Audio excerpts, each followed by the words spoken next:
You think you can just come here with your strange customs and take our place? Chelsea's voice trembled with rage and her perfectly painted lips twisted into a scornful grimace. I'm not bothering anyone, Anjali replied quietly, not even lifting her eyes from her textbooks. Her voice sounded calm, but those who had known her since childhood would recognize something dangerous in that tone. Not bothering anyone? Madison shrieked, Chelsea's friend. What about the scholarship I was supposed to get? What about the spot on the debate team? You're stealing everything that rightfully belongs to us. Anjali slowly raised her head, and for a moment, a fire flickered in her dark eyes that made Chelsea involuntarily take a step back. But the girl lowered her gaze again, clenching her fists under the table so tightly that her knuckles turned white. You don't know who I really am, she whispered, and there was something in her voice that made everyone in the cafeteria fall silent. And pray that you never have to find out. The best is yet to come. Stay with us to find out how it all ended. But for now, like and subscribe to the channel so you don't miss out. Anjali Sharma arrived at Westfield College 3 months ago with a single dream, to get a medical education and become a doctor like her late father. She brought with her a battered suitcase, a full scholarship for excellent academic performance, and a secret that no one was supposed to know. A secret that could ruin all her future plans if it ever came to light. On her very first day, she realized it wouldn't be easy. Westfield was an elite private college where the children of wealthy Connecticut families studied. There were its own unwritten rules, its own hierarchy, and there was no place for someone like her, the daughter of immigrants from a less affluent family. Chelsea Vanderbilt ruled this place like a true queen. Tall, platinum blonde with piercing blue eyes, she was the heiress of one of New England's oldest families. Her father owned the largest construction company on the East Coast, and her mother was a well-known philanthropist and socialite. Chelsea had it all: money, connections, looks, and absolute confidence that the world should revolve around her. Madison Pierce was her loyal shadow. A redhead with freckles, the daughter of a well-known politician, she idolized Chelsea and was willing to do anything to remain in her inner circle. Madison dreamed of a career in politics, and her friendship with Vanderbilt opened the right doors for her. The third in their trio was Ava Kingston, a brunette with aristocratic features, the daughter of a federal judge. Ava was the most ruthless of the trio, although she appeared sweet and well-mannered on the surface. She knew how to strike in a way that hurt for a long time and deeply, while remaining invisible to those around her. In the first weeks, Anjali tried to be invisible. She sat in the back rows during lectures, lunched alone, and spent her free time in the library. But she couldn't become invisible. Her grades attracted too much attention. Anjali was an outstanding student. She received top marks in all subjects, including those that others found incredibly difficult. The professors praised her, held her up as an example, and invited her to participate in research projects. And this drove Chelsea mad. Chelsea was used to being the best at everything. In high school, she was the valedictorian, received several prestigious awards, and got into Westfield without any problems. But now this girl out of nowhere was overshadowing her in everything. Chelsea struck her first blow a month after the semester began. She approached Anjali after an organic chemistry lecture, where Professor Davidson had once again praised the work of the Indian student. Listen, newbie, Chelsea said with a fake smile, but her voice dripped with venom.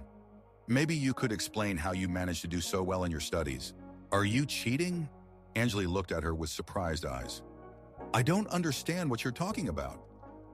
About how girls like you can't be that smart by nature, Madison interjected, stepping closer. You must have some special ways of getting answers on exams. That's not true, Anjali said quietly, feeling a familiar wave of anger rising within her. The wave she had been diligently suppressing for the past 3 years. I just study a lot. Of course you study a lot, Ava chimed in, approaching from the other side. Now they had surrounded Anjali in a semicircle. You probably spend all night cramming other people's notes. A few students slowed their pace, sensing the tension. Anjali saw them pulling out their phones, preparing to film a potential scandal. Her stomach tightened. She couldn't allow herself to become the center of attention. She couldn't risk having people start talking about her, digging into her past. Sorry, I need to go, she said, trying to sidestep the girls. But Chelsea was not going to let her go that easily. She grabbed Anjali's arm, her fingers squeezing so tightly that red marks were left on her skin. We're not done talking, she hissed. You think you can come here and do whatever you want? This is our place, our college, our rules. Anjali felt something inside her beginning to awaken. Something dark and dangerous that she had kept locked away for 3 years. Her muscles tensed, her reflexes activated. She could free herself from Chelsea's grip in one move. She could take all 3 girls down to the floor in a matter of seconds. But instead, she took a deep breath and forced herself to relax. "Please let me go," she said in as steady a voice as she could muster. Chelsea released her fingers in surprise. She had expected tears, pleas, excuses, anything but such calmness. This isn't over," she promised as Anjali walked away. Far from over. And indeed, it was just the beginning. In the following weeks, the bullying took on a systematic nature. Chelsea and her friends used every possible way to poison Anjali's life. They accidentally bumped into her in the hallways, spilled coffee or water on her, and spread rumors that she was getting answers on exams from professors in exchange for special favors. But the most painful part was the social boycott. Chelsea wielded her influence so that almost all the students stopped talking to Anjali. When she entered the cafeteria, conversations fell silent. When she tried to join group projects, she was politely told that all the spots were already taken. Even those who had nothing against her personally were afraid to associate with an outcast and incur Chelsea's wrath. Anjali felt like she was in a glass cage. Everyone could see her, but no one wanted to interact with her. She spent her days in solitude, surrounded by hundreds of people who pretended she didn't exist. The only bright spot in her life was the evening calls with her mother. Priya Sharma worked as a nurse in a hospital in New Jersey, often taking extra shifts to help her daughter with dorm and textbook expenses. At 45, she looked older. Years of hard work, stress from her husband's death, and constant worry about her daughter's future had taken a toll on her health. Despite her fatigue, she always found time to listen to Anjali. "How's college going, beta?" Her mother would ask in Hindi, her voice filled with maternal concern. "Everything's fine, Mom," Anjali lied, sitting in her tiny dorm room. "School is going great. And friends? Have you met any good people?" Anjali gripped the phone tightly, battling the urge to tell the truth. But she couldn't upset her mother, who was already sacrificing everything for her education. "Yes, Mom, I have friends." After each of these conversations, Anjali cried into her pillow, feeling like a traitor. Her mother was so proud of her, so confident in her success. How could she admit that everything was falling apart? But the scariest part was not the loneliness. The scariest part was that the rage inside her was growing. Every day, every humiliation added fuel to the fire that she was desperately trying to extinguish. Sometimes at night, she would wake up, fists clenched, imagining how she would settle scores with her tormentors. And those thoughts scared her more than anything else in the world, because Anjali Sharma truly kept a secret that could destroy her future if it ever became public knowledge. 7 years ago, when she was just 15, she seriously injured a person in a fight. It happened in Mumbai, where her family lived before moving to America. Anjali was walking home from school through one of the city's rough neighborhoods when she was attacked by 3 older teenagers. They demanded money, threatened her, grabbed her clothes, and then something inside her broke. Her father, Dr. Ravi Sharma, was not only a physician, but also a master of Kalaripayattu, a centuries-old South Indian martial art. From a young age, he had taught his daughter this art, saying that a girl should be able to protect herself in a dangerous world. Anjali was a talented student, but her father always emphasized that these skills should only be used as a last resort, only for defense. That day was indeed such a case. Anjali didn't remember the details of the struggle. She only recalled flashes of rage, movements of her body that felt instinctive, natural, like breathing. When it was over, one attacker lay unconscious with a serious head injury. The second writhed in pain with broken ribs, and the third ran away screaming in terror. The police deemed it self-defense, but the scandal shattered the family's life. The first attacker spent several weeks in a coma, and although he survived, he suffered severe brain damage. Anjali's father lost his job at a prestigious private clinic. No one wanted to deal with a man whose daughter had maimed a teenager, even in self-defense. The family was shunned, friends and colleagues turned away from them. Eventually, Ravi Sharma made the decision to emigrate to America, where they could start anew. But a year after the move, he died of a heart attack. Doctors said it was the result of chronic stress, high blood pressure, and sleep disturbances. Anjali knew the truth. Her father never forgave himself for teaching his daughter the techniques she used to maim a person. The guilt consumed him from the inside. Since then, she vowed never to use her martial skills again. She suppressed any aggressive impulses, tried to be quiet and inconspicuous. The memories of how she almost killed someone haunted her every day. But you can't deceive your genes. The reflexes remained sharp. The muscle memory persisted. Sometimes when someone unexpectedly grabbed her hand or startled her, she barely managed to stop the automatic reaction. Now, enduring the taunts of Chelsea and her gang, Angeli fought with herself every day. A part of her wanted to show those spoiled girls what real pain felt like. But she couldn't. She had no right. Too much was at stake. The climax came on a rainy October evening. Angeli had stayed late in the library working on a paper for biochemistry. When she finally decided to leave, the building was almost empty. Only the guard dozed at the entrance, and a few students were poring over books in the far corners of the reading room. Angeli was walking down the long corridor to the exit when she heard familiar voices.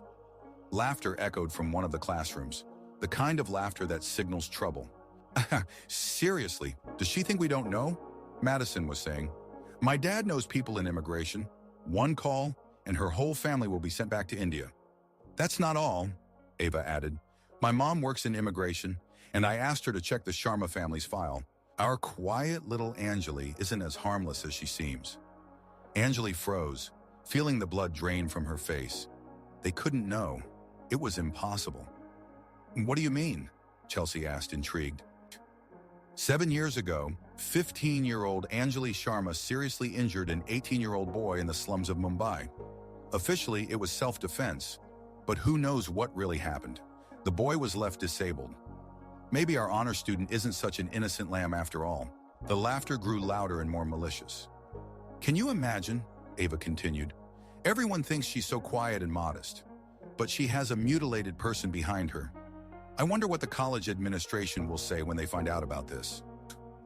And what will her classmates say? Added Madison. Especially after we tell them she hid the truth when applying. That's a violation of the rules, isn't it? Angeli sank to the floor right in the hallway, pressing her back against the wall. Her heart raced so fast that she feared she might faint. It's all over. Everything she had lived for in the last 3 years. Everything her mother worked herself to the bone for. Everything her father sacrificed. It would all come crashing down in an instant. The only question is when it's best to make this public, Chelsea pondered. Maybe tomorrow? Or should we wait until mid-semester so she has time to fall in love with her new life and then let her fall harder? I'm for the second option, Madison giggled. Let her taste success, and then we'll take it all away from her. I agree, Ava supported. No, besides, the longer we wait, the more dirt we can dig up on her. I bet this isn't the only dark secret in her biography. Angeli sat in the hallway for another half hour after the girls left. She couldn't force herself to stand up, couldn't make herself move. For the first time in years, she felt truly helpless. When she returned to the dorm, she stood in front of the bathroom mirror for a long time, looking at her reflection. A thin face with pronounced cheekbones, large dark eyes that had seen too much pain for her 22 years. Who is she? A victim? A murderer? A student dreaming of becoming a doctor? Or just a scared girl who can't escape her past? That night she didn't sleep, lying in the narrow dorm bed and listening to the rain pounding outside. Options swirled in her mind. She could leave on her own before they make the information public. She could transfer to another college, start over. But what's the guarantee that someone there wouldn't dig up the truth? Or maybe it's better to give up. Go back to her mother, find a job, forget about her dreams of becoming a doctor? But then all her parents' sacrifices would be in vain. Or, Angeli sat up sharply in bed, pushing the dangerous thought away. No, she couldn't even think about that. Violence is not the solution. Violence had already ruined her life once, and she wouldn't let it happen again. But something inside her whispered that patience also has its limits. The next day, Angeli attended classes as if nothing had happened. She sat in her usual spot in the last row, taking notes, answering the professor's questions. But inside, everything was burning. Chelsea and her friends behaved as usual, throwing disdainful glances at her, whispering when she walked by. But now there was something new in their behavior. Anticipation. They were enjoying their power over her, knowing they held her fate in their hands. After the anatomy lecture, Professor Johnson held Angeli back. Miss Sharma, do you have a minute? She nodded, approaching his desk. Professor Johnson was one of the few instructors who had always treated her fairly, valuing her knowledge and hard work. I wanted to discuss the possibility of participating in a summer research program at Yale, he said, handing her a brochure.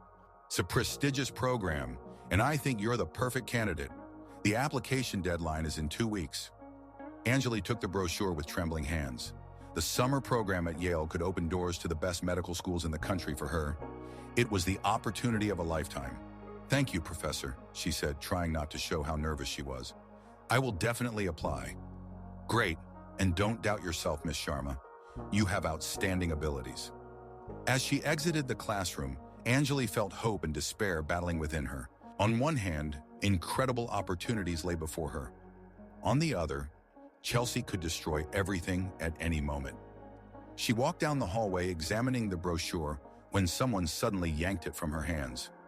Wow, Yale, Chelsea drawled, looking at the cover. Seriously?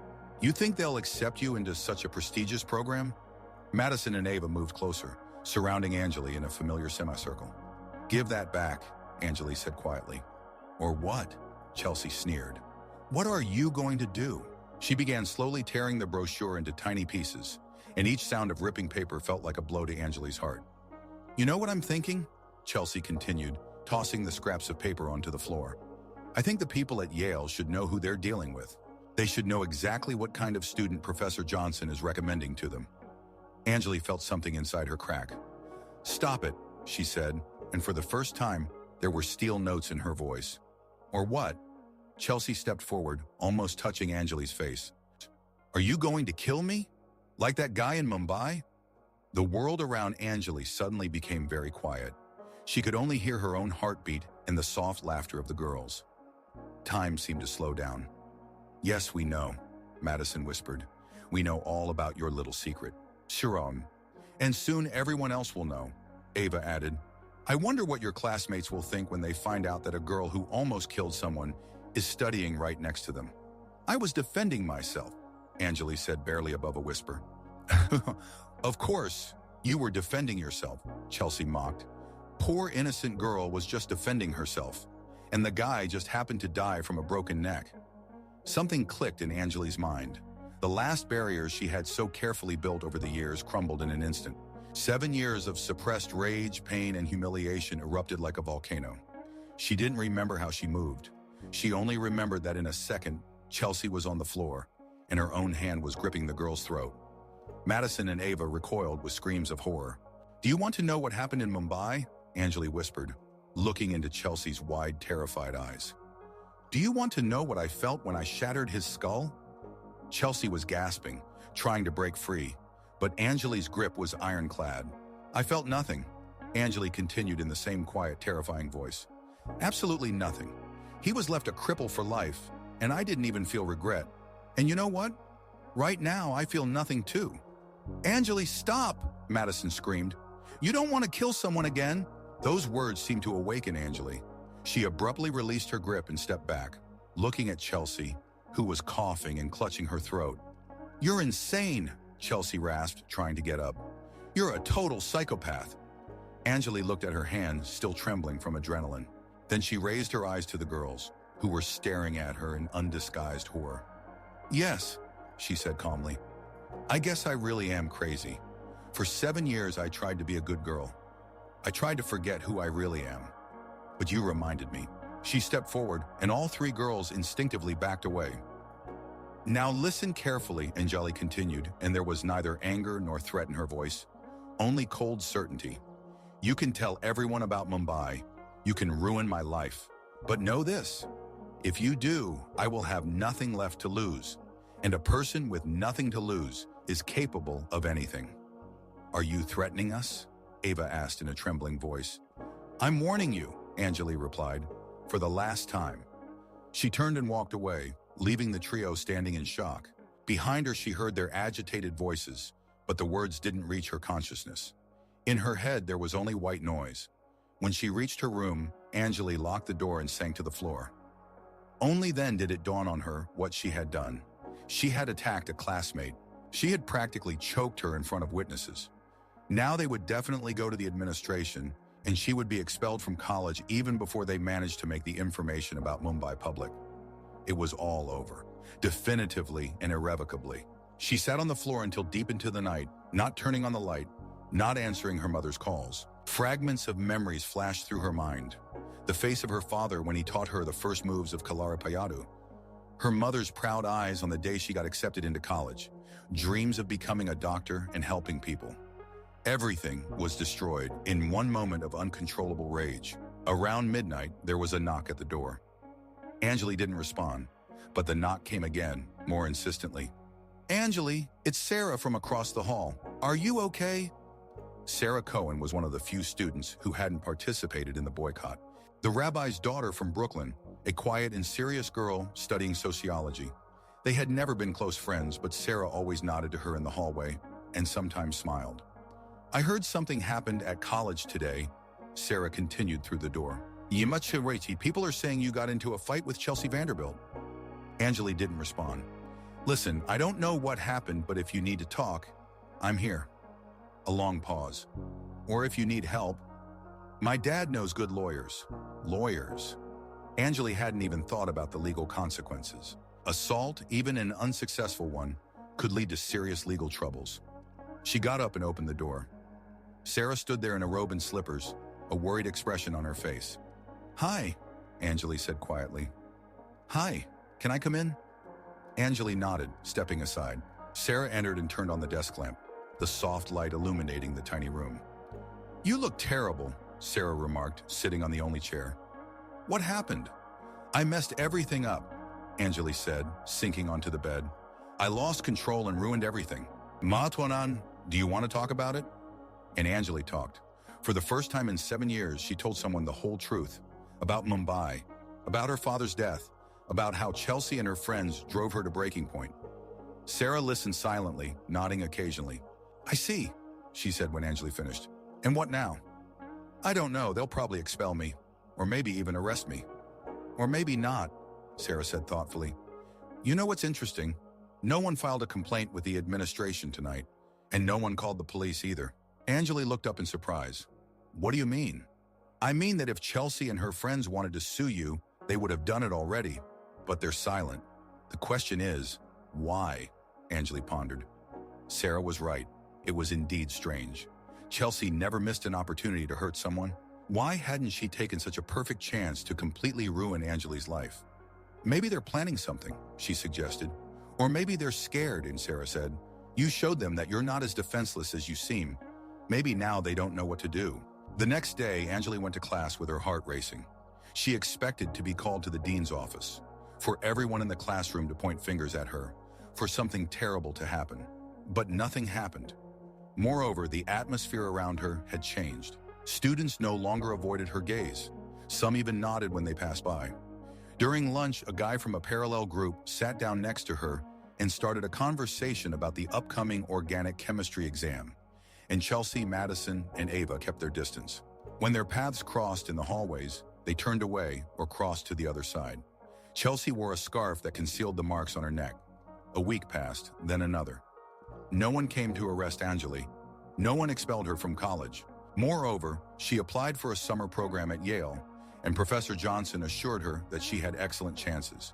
But there was no peace in her soul. Anjali understood that she was living on a volcano. At any moment, Chelsea could make the information about Mumbai public or file an assault complaint. This uncertainty was worse than an open war. The response came a month later, when Anjali least expected it. She was sitting in the library preparing for her biochemistry exam when a familiar figure approached her table. Anjali looked up and saw Chelsea. The girl looked different, not as confident and authoritative as before. There was fatigue in her eyes, perhaps even fear. "May I sit down?" she asked quietly. Anjali nodded, not trusting her own voice. Chelsea sat down across from her, folded her hands on the table, and remained silent for a long time. Finally, she looked up. "I want to apologize," she said, and this was the last thing Anjali expected to hear. "For what exactly?" she asked cautiously. "For everything. For the bullying, for the blackmail, for trying to ruin your life." Chelsea paused. "I was awful." Anjali didn't know what to say. This could be a trap, another attempt to catch her off guard. "Why?" she finally asked. "Why am I apologizing, or why was I such a bitch?" "Both," Chelsea scoffed bitterly. "I'm apologizing because the last month has been enlightening for me, and I was a bitch because she sighed. Because I've been afraid my whole life of not being the best. I was afraid that if I didn't control everything around me, I would lose everything I have. Afraid? Of what? You, your talent, your strength, your dignity. Chelsea looked down at the table. My whole life, I was told that I was special, that I was better than others. And then you came along and showed that it's not true, that someone can be better than me without having money or connections. Angeli remained silent, processing what she had heard.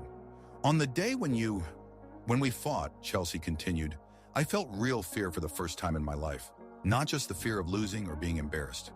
Fear for my life. I wasn't going to kill you, Angeli said quietly. I know now, but I didn't understand that then. Chelsea looked up. I went home and thought about it all night, about how you could have killed me, but you didn't. About how you had the power to destroy me, but you chose mercy. That wasn't mercy. I was just scared of myself. Maybe, but the result is the same. Chelsea paused. And then I started thinking about what pushed you to that, and I realized that we drove you to despair. That a person doesn't just break like that. Angeli felt something tighten in her chest. She wasn't ready for this conversation. What do you want from me? She asked. Nothing. I just want you to know I won't bother you anymore, and I won't pass on the information about Mumbai to anyone. And your friends? Madison and Ava will do what I say, and I say, leave you alone. Angeli looked at her for a long time, trying to understand whether this was a sincere change or another game. Okay, she finally said, but if you're lying to me, I'm not lying, Chelsea interrupted. I have reasons to keep my word. What reasons? Chelsea stood up, preparing to leave. After that evening, I thought a lot about many things, including who I really am. She paused at the edge of the table. It turned out that the person I was, I don't like, and I want to try to be someone else. Angeli watched her leave until Chelsea disappeared between the bookshelves. Could this be true? Had it really all come to an end? In the following weeks, life began to improve. Chelsea kept her word.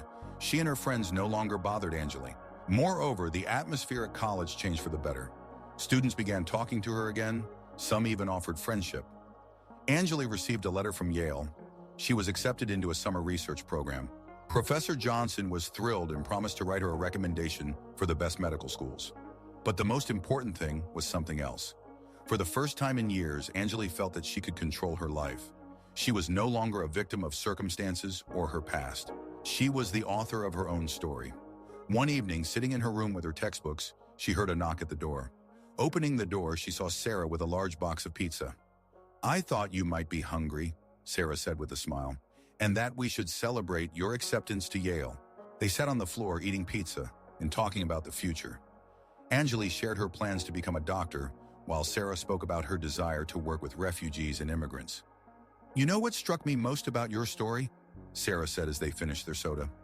What? Sir, how you handled temptation. You had the power to destroy your tormentors, but you chose a different path. I lost control, Angeli countered. I almost choked Chelsea. But you stopped. At the very last moment, when it would have been so easy to go all the way, you stopped. Sarah looked at her seriously. That takes incredible strength of spirit. Angeli pondered these words. Maybe Sarah was right. Perhaps true strength lies not in the ability to inflict pain, but in the ability to stop. A few days later, another unexpected event occurred. Angeli was walking back from class when she saw Chelsea sitting alone in the student cafe. The girl looked downcast, and Angeli suddenly felt something akin to sympathy. Approaching the table, she sat down across from her without an invitation. How are you? She asked. Chelsea looked up in surprise. Do you really care? Seriously, Chelsea paused, fiddling with her coffee cup. Not great, to be honest. It turns out that when you stop being a bitch, not many people want to hang out with you. What about Madison and Ava? They found themselves a new queen. I guess they decided I became too soft. Chelsea smiled sadly. You know, it's funny. I thought all my life that they were my friends, but it turns out they just wanted to be close to power. Angeli nodded. She understood that feeling, discovering that the people you consider close are actually using you. What will you do now? I don't know. Probably study, try to figure out who I am when I'm not playing the role of the evil queen. Chelsea looked at Angeli. Do you forgive me? Angeli thought long and hard about her answer. I forgive you, she finally said. But I won't forget. Fair enough. They sat in silence for a few minutes. Then Anjali stood up. Good luck, Chelsea. And you, and thank you. For what? For showing me a mirror, even if it was in such a harsh way. As she left the cafe, Anjali thought about the strange twists of fate. Who would have thought that her worst enemy would become, not a friend of course, but not an enemy either. Just a person who is also searching for their path. The semester was coming to an end. Anjali aced all her exams, received several academic awards, and was accepted into the honors program. But most importantly, she finally felt at home in this place. On the last day of classes, she called her mother from her room. How was the semester, Beta? Priya asked, pride evident in her voice. Great, Mom. Better than I could have hoped. And friends, did you find good people? Anjali smiled, looking out the window at the campus that now felt like home. Yes, Mom. I found friends. And more importantly, I found myself. After the call, she sat by the window for a long time, reflecting on her journey. 4 months ago, she had come here as a scared girl running from her past. Now she was a woman who had embraced her story and was ready to build her future. Yes, she had a dark past. Yes, she was capable of violence. But she was also capable of compassion, of forgiveness, of stopping at the most critical moment. And that was perhaps the most important thing. Anjali Sharma was no longer running from herself. She was walking toward her destiny. The destiny of a doctor, a healer, a person who uses her strength to help others rather than to inflict pain. And in that lay her true victory. The summer program at Yale exceeded all expectations. Anjali worked in a lab studying neurodegenerative diseases under one of the leading specialists in the field. Her research work was so successful that she was invited to present her findings at a national conference. But the most important thing was that she had finally found her calling. Working with patients suffering from Alzheimer's and Parkinson's diseases, she understood that she wanted to dedicate her life to neurology. She wanted to help people who were losing themselves due to illness. Returning to Westfield for the new school year, Anjali was a different person, more confident, stronger, with a clear understanding of her goals. She knew that many challenges lay ahead. Applying to medical school, years of study, the struggle for a residency position, but she was ready for anything. On the first day of classes, she walked through the familiar hallways and felt how students respectfully parted before her. She was no longer an outcast or a victim. She was Anjali Sharma, a future doctor, a researcher, a person who had walked through fire and had not broken. In the cafeteria, she noticed Chelsea sitting alone at a table by the window. The girl was reading a psychology book and looked calm, serene, nothing like the domineering queen she had been a year ago. Their eyes met for a moment. Chelsea nodded, barely perceptibly, but sincerely. Anjali nodded back. There was no longer any hatred or fear between them. There was something like mutual respect. Respect for the journey they had both taken, for the lessons they had learned from their confrontation. Anjali sat down at her usual table, but now she was not alone. Sarah sat next to her, and a few more students joined them. People who valued her not for her status or wealth, but for her intellect, honesty, and strength of character. How was your summer? Sarah asked, unwrapping her sandwich. Unbelievable, Anjali replied, her eyes shining. I realized what I want to do for the rest of my life. And what is that? To heal people, to study the brain, to fight against diseases that steal people's identities. Anjali paused. I want to help those who cannot help themselves. Sarah smiled. You know, that sounds very much like you, always protecting those who are weaker. Maybe. Anjali looked around the cafeteria, full of laughing students. But now I understand that strength is not the ability to inflict pain. Strength is the ability to heal. At that moment, she felt that she was finally home. Not in a geographical sense. Home was where her mother worked night shifts for her education. Home was in the memory of her father, who taught her to be strong. But for the first time in many years, she felt like she belonged, surrounded by people who accepted her for who she was. Anjali Sharma was no longer running from her past. She used it as a foundation to build her future, and that future was bright. Sunlight poured through the cafeteria window, illuminating the faces of students, their hopes and dreams. Anjali closed her eyes and allowed herself to simply enjoy this feeling for a moment. The feeling of belonging, peace, and endless possibilities that lay before her. She had walked through hell and emerged stronger. Now nothing could stop her, but fate seemed determined to test that confidence. The next morning, Anjali woke up to the persistent ringing of her phone. Glancing at the screen, she saw an unfamiliar number with a New Jersey area code. Her heart skipped. Something was wrong with her mother. "Hello," she answered with a trembling voice. "Miss Sharma, this is Dr. Patel from St. Barnabas Hospital. Your mother." The world around Anjali collapsed. Priya Sharma had been rushed to the hospital with a heart attack during her night shift. Her condition was serious but stable. The doctors were doing everything possible, but "You need to come as soon as possible," the doctor said gently. "She is asking for you." Anjali didn't remember how she packed her things, how she made it to the bus station, how she spent 4 endless hours on the bus to New Jersey. One thought spun in her mind. She could not lose her mother, not after everything they had been through. In the hospital, her mother lay in intensive care, connected to numerous wires and tubes. Her face was gray, her breathing shallow. Anjali took her hand and felt the tears streaming down her cheeks. "Mom, it's me. I'm here." Priya slowly opened her eyes and smiled weakly. "Beta, you came." "Of course I came. How do you feel?" "Tired. Very tired." Her mother's voice was barely audible. "But I'm glad you're here." Dr. Patel pulled Anjali aside and explained the situation. The heart attack was extensive. Her mother needed urgent surgery, but even if successful, recovery would take months. Someone would need to care for her. "And how much will this cost?" Anjali asked, although she already had an idea of the answer.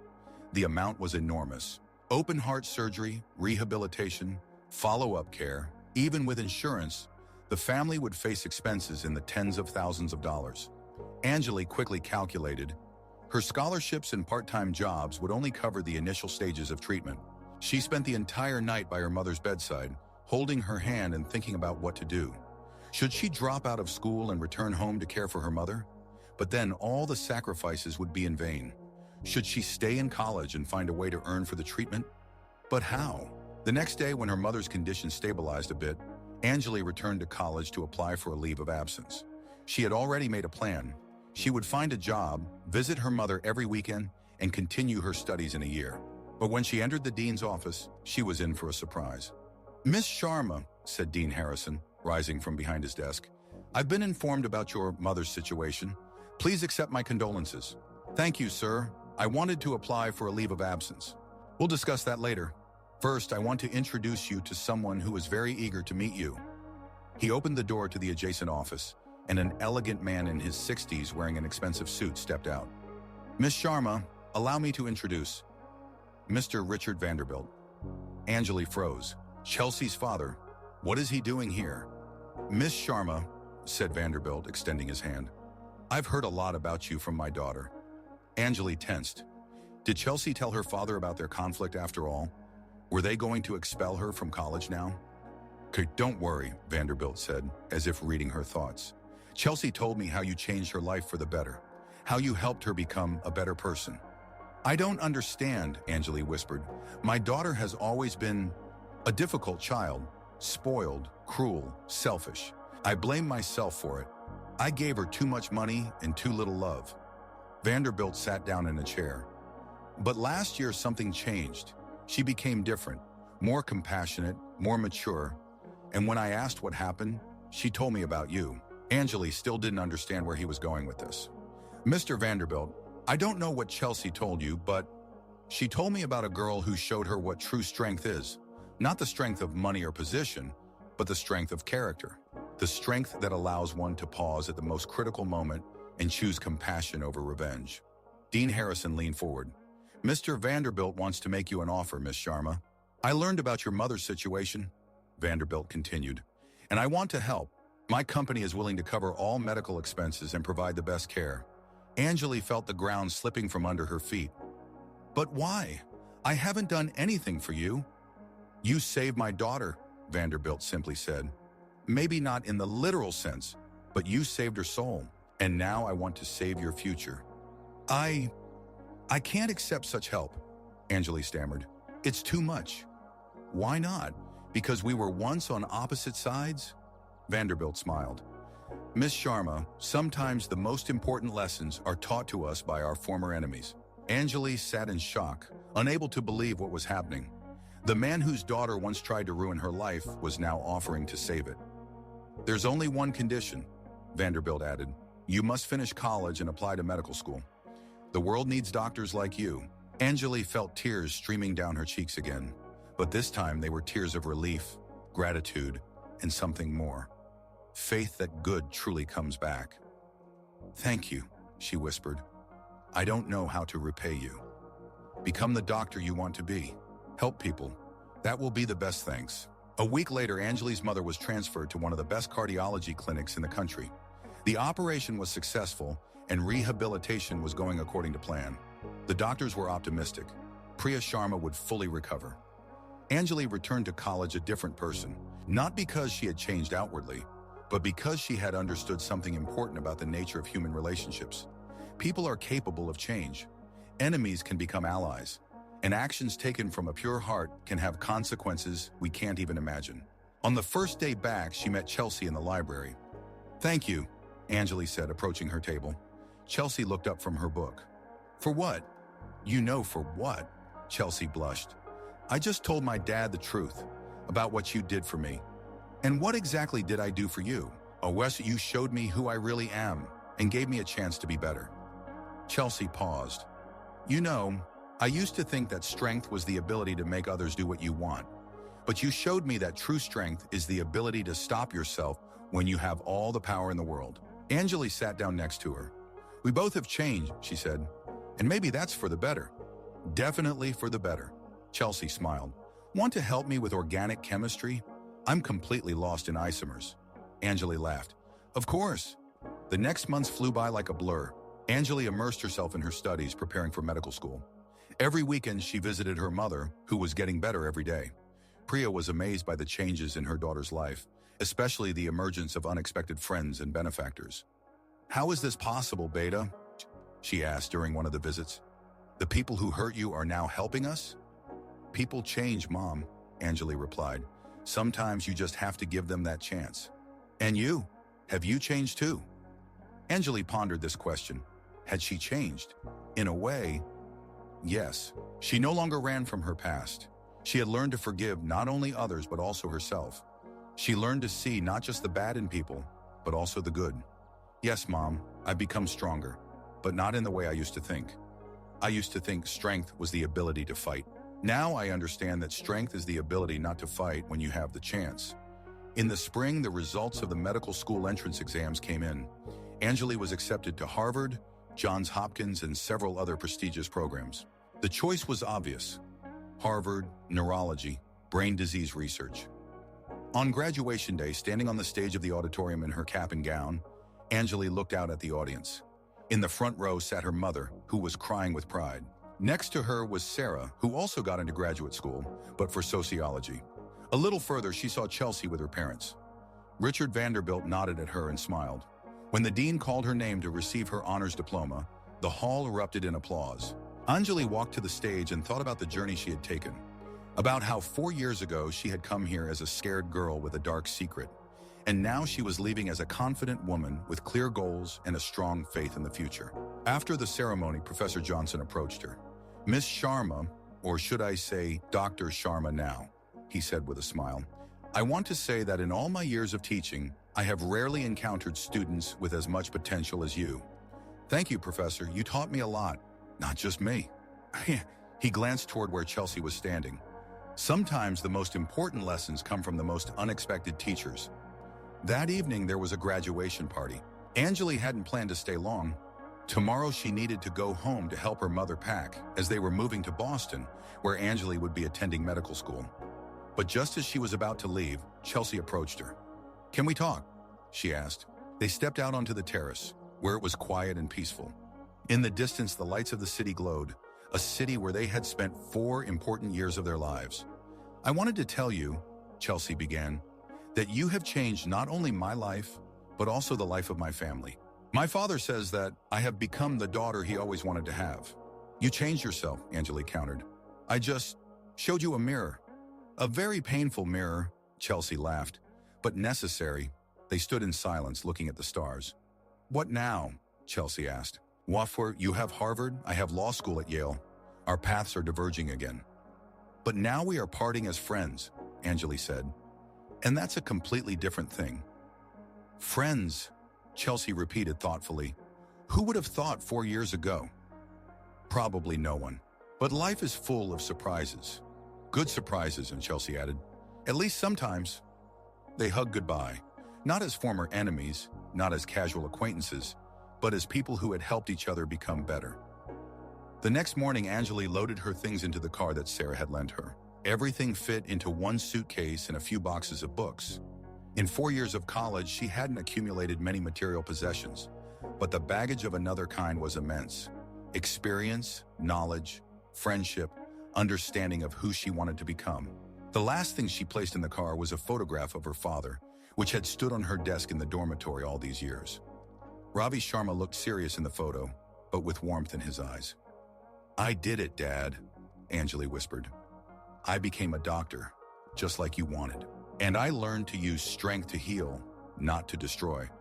Driving down the highway towards New Jersey, where her mother was waiting, and then to Boston, where a new chapter of her life would begin, Anjali reflected on the past years, on the pain that nearly broke her, on the people who had wronged her and then became allies, on how important it is to be able to forgive, not for others but for oneself.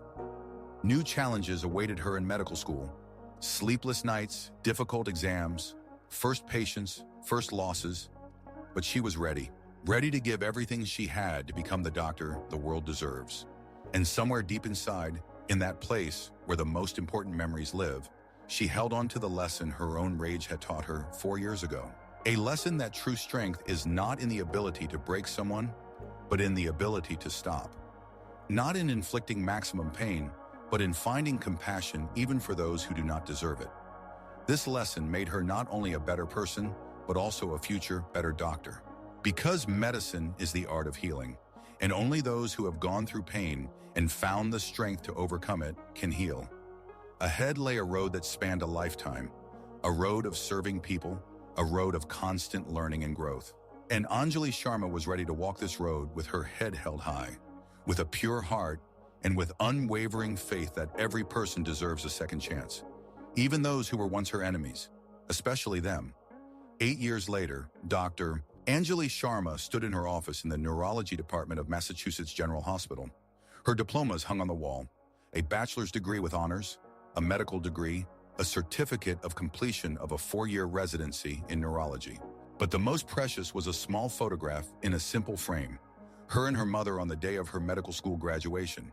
Priya Sharma had fully recovered from surgery and now worked as a nurse in the same hospital where her daughter served. At 53 years old, she was incredibly proud of Anjali. But what brought her the most joy was that her daughter had finally found peace with herself. On this day, Anjali was introduced to a special patient, a teenager who had been admitted to the hospital after a fight. Not an ordinary school brawl, but a serious conflict that resulted in several injuries. The boy had a head injury, and his parents insisted that he be examined by the best specialist. Dr. Sharma, a nurse entered the room. Your patient is ready for examination.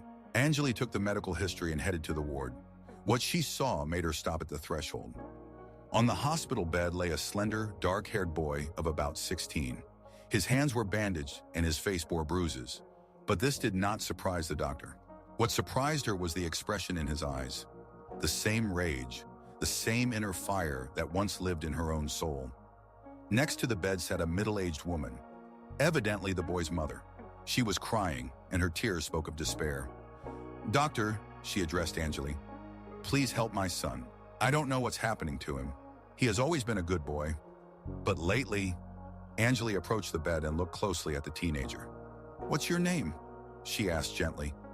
Daniel, the boy muttered, not raising his eyes. Daniel, I'm Dr. Sharma. I need to examine you. Suwashinwash, do whatever you want, he replied indifferently. Nothing will change anyway. Anjali began the standard neurological examination, but simultaneously observed the boy. In his movements, in the way he held his body, she recognized familiar signs. He was a fighter. Someone had taught him to fight, and to fight well.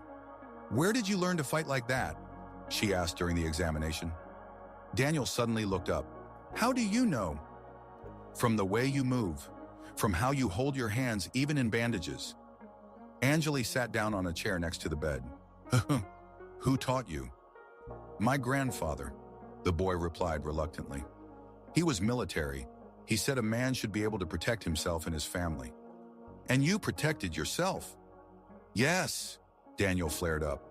Those bastards were bullying my little sister. They said she was ugly, that our family was trash. I couldn't stand it. Angeli felt something tighten in her chest. The story was repeating itself.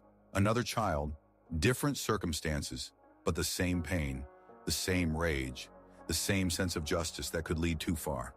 How many were there? She asked. 5, but I handled them all. And what did you feel during the fight? Daniel was silent for a long time, then quietly said, nothing, absolutely nothing, as if it wasn't me.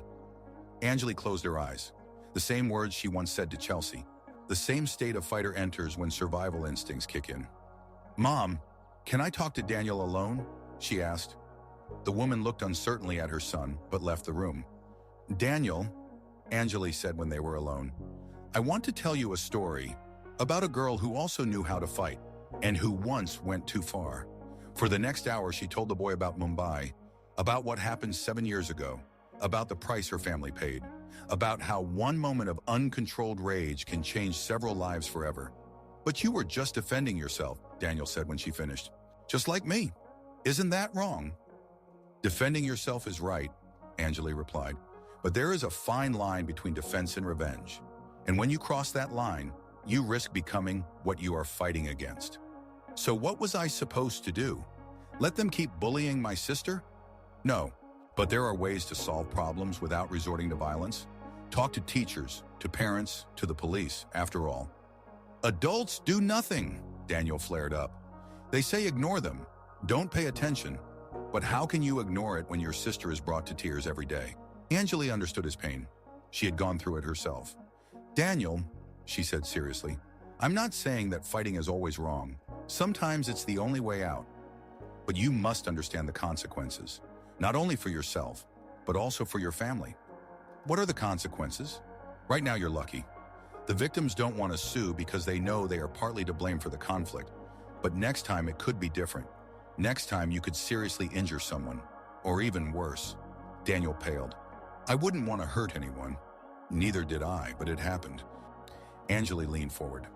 Do you know what the scariest thing about martial arts is? It's not that you can cause pain to others. It's that in a moment of rage, you can lose control and go much further than you intended. The boy looked at her with wide eyes. Daniel, you are stronger than most of your peers? Much stronger. And with great power comes great responsibility. You have to decide who you want to be, a protector or a warrior of vengeance. And what's the difference? A protector uses strength only when there's no other option, and only as much as necessary. A warrior of vengeance uses strength to punish wrongdoers, and often goes too far. Angeli took a photograph out of her robe pocket, the one where she was with her father at a Kalarapayattu training session. This is my father. He taught me how to fight, but the most important thing he taught me is when to stop. Did you stop? Back then, in India? No. And my father died of a broken heart because he felt guilty for what happened. Angeli put the photograph away. Don't repeat my mistakes, Daniel. You can be better than me.